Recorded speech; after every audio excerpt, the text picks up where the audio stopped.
I am Frank Carstairs, 47, divorced, with no kids, and I work for a major electronics supplier to the Defense Department. Because of my past job-related travel, my marriage was not the greatest, but it took a slip of my wife's tongue to show her cheating and end our marriage. This is the story of how it happened. First, let me bring you the background to this story. I served 6 years in the military as a radar repair technician. As with a lot of us who did that kind of work, we all had the nickname Radar after Radar O'Ailey from the TV series MASH or Sparky. I was looked upon throughout the service as something of an artist at troubleshooting problems. When I got out of the service, I had my choice of many civilian jobs doing the same thing but with the contractors and not the military. I came back to my hometown of Grand Rapids, Michigan, and pondered my options. I finally chose to accept a position with a company that was developing a drone control system that they could retrofit to the present systems and reduce the weight by about 17 pounds, as well as increase surveillance capabilities on an order of magnitude. They hired me to put the test drones through their paces. The company rented an unused road race course on the northern edge of the county that gave us a 3-mile by 1.5-mile area to do our testing. It also included several buildings that allowed us to work outside of observation from the rest of the world. One of the support people was a young lady from the local area. When I was introduced to her, I was gobsmacked, as our English friends say. Elizabeth Morgan was gorgeous. She was 5 foot 5 inches tall and with eyes that looked into your very soul. She was well-proportioned and slender. She had the darkest black hair and wore it in a ponytail even when dressed up. It was love at first sight for me. As neither one of us was, at the time, part of the management team, we were not constrained by any non-fraternization policy. When I asked Liz for a date, she said she was going out regularly with a man from the neighborhood where she lived. She said at that time that things seemed to be slowing down, so she would let me know if they broke up. Our testing showed that our package delivered everything that it was designed to do. We lobbied through a local member of Congress to get some decommissioned Predator and other military drones to enable us to design interfaces for our controls. I was then hired as a permanent full-time employee. I requested that Liz be part of my support staff and refused to sign the non-frat unless she was exempted. The argument that I made was that I had already approached her for a date, and as such it was a pre-existing relationship. Surprisingly, the company and HR agreed. After our successful conversions, I was tasked with flying out to White Sands Missile Base in New Mexico to give a demonstration to a joint military group. There were officers and support staff present from the Army, Navy, Marines, and also the Coast Guard. Liz had made the trip and had by this time accepted a few dates from me. We found that we both liked dancing, live theater, and camping. Up to this point, there had been no sexual activity between us. The tests went well, but the military indicated that they were not interested, and we thought that we had failed. On the trip back to Grand Rapids, I was very depressed and Liz tried to cheer me up. We talked for almost the entire 5-hour flight. When we landed, Liz asked me if I wanted to be her exclusive. I almost did a double take at that, as she had not given me any indication that she wanted anything but a few casual dates. Hell, even our camping trips had been with groups and we used separate tents. I said I would be ecstatic to be her exclusive and I wanted her as mine as well. I cautioned her that because of the current project and its apparent lack of success that I might not be employed at the company after this project was over. She did not seem to care. We dated seriously from that point. I was pleased when the company offered me a long-term contract as their chief test supervisor, and because of that and our continuing relationship, I asked Liz to marry me and she accepted. We got married in the small church that I belonged to and had as our witnesses her family, my remaining family. My parents and an older brother were dead, and friends and co-workers. For our honeymoon, we took a 2-week camping trip along the Appalachian Trail. It was a glorious trip, and we both came back to the guest room tired, dirty, and incredibly happy. Work disturbed the mood somewhat when we returned the following Monday. Liz was being transferred to a different department because my staff was being reduced to just me and the secretarial pool. The reason for this shift in personnel was that the drone control project was to be shelved until we received some response from the military.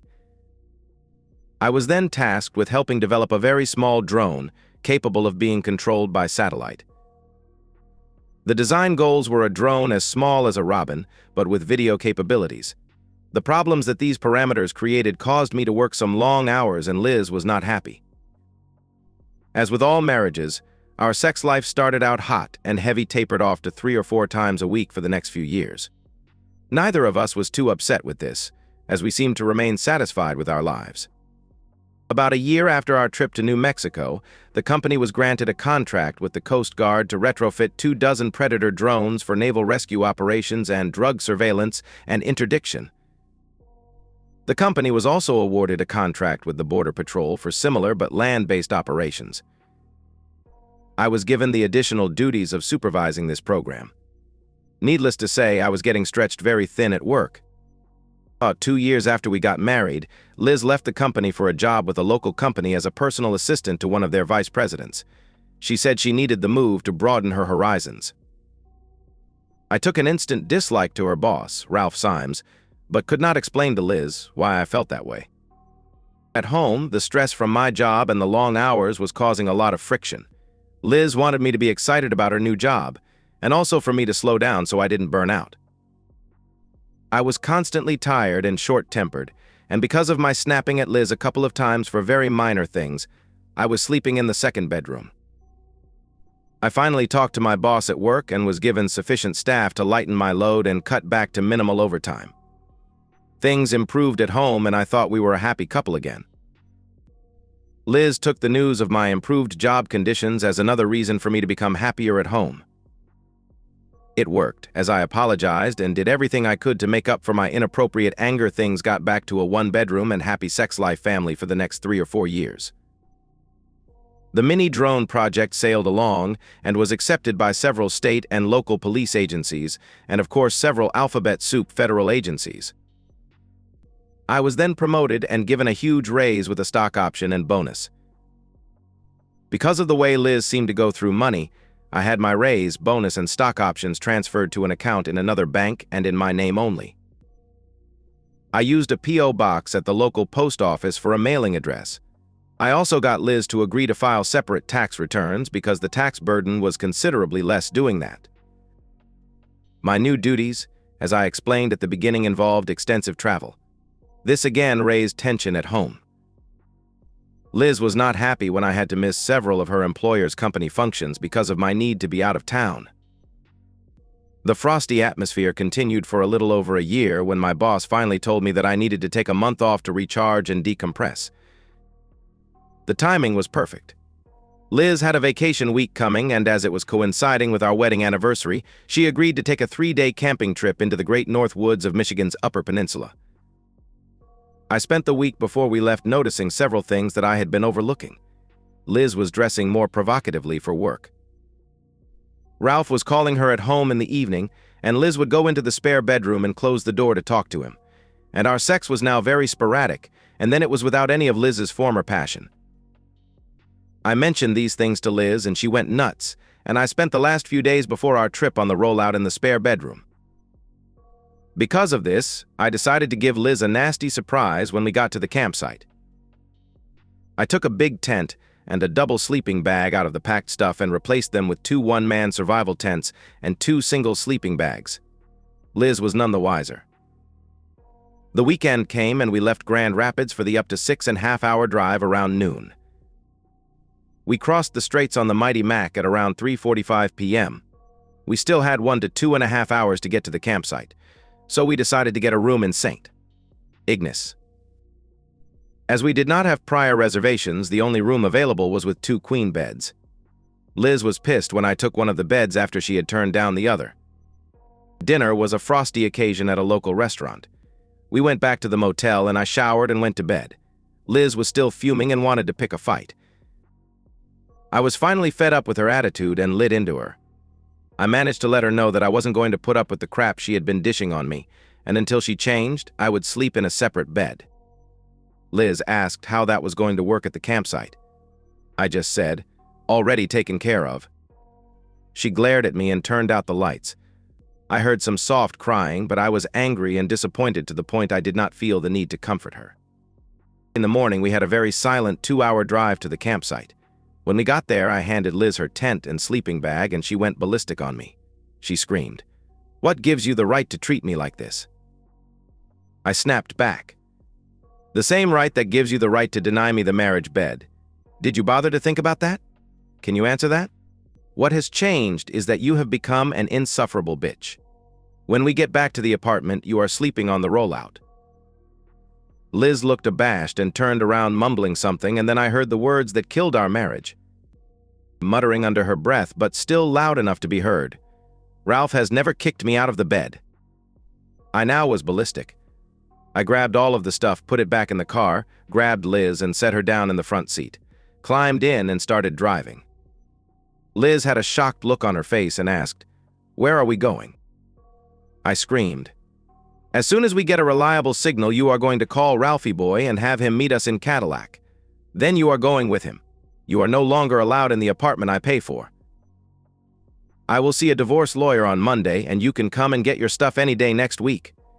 I heard that Ralphie boy likes you in his bed." "Oh no," she cried. "I'm sorry, you weren't supposed to hear that." "Well, I did, and you obviously have experience with Ralphie boy not kicking you out of bed, except maybe to do you on the floor." I continued, "Think about what you have destroyed. I have never cheated on you. I have been propositioned, plied with booze, and outright invited to have sex with women while I have been on the road. Unlike you, I take my vow of forsaking all others seriously. Do you have any other stupid remarks to make? Did Ralphie boy always use a condom, or do I need to get checked for STDs? Did you ever give me sloppy seconds? How long has this affair been going on? What about all of your other affairs that I don't know about? Are you going to answer any of those questions?"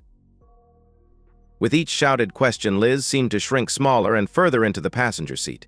She was silently sobbing and looking out of the window. She finally took a big sigh and said, "I'm sorry, I didn't mean for it to happen. It's all my fault." She took a big breath of air and continued, "When you didn't show up at some of the company functions, Ralph started making smarmy cracks about how if he were my husband, he would not be so inattentive.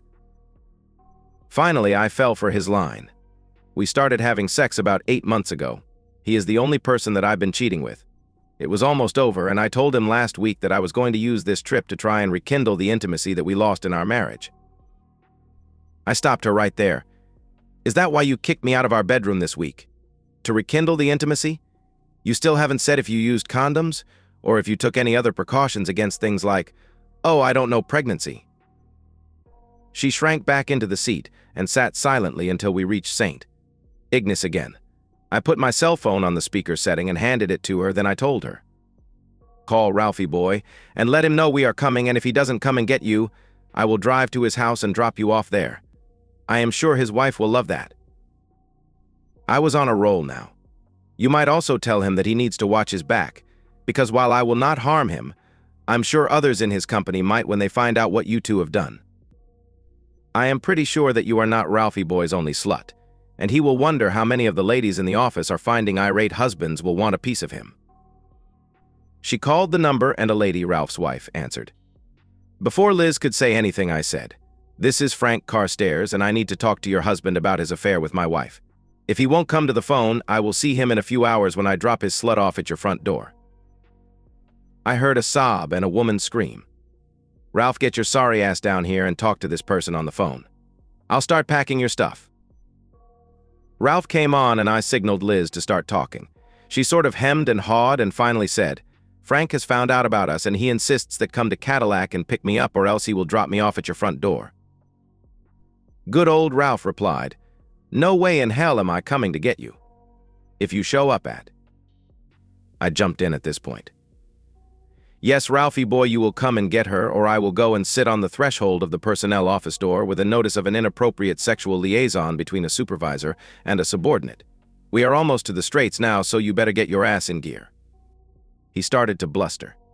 "You can't prove anything," I said. "Maybe not, but the lawsuit and a sexual harassment complaint from a spouse will not going to be ignored.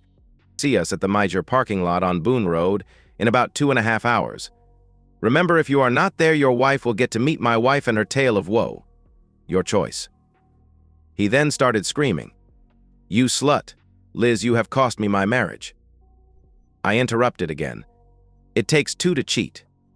I'll bet that if I file the lawsuit and subpoena your personnel records, I will find other complaints of sexual impropriety.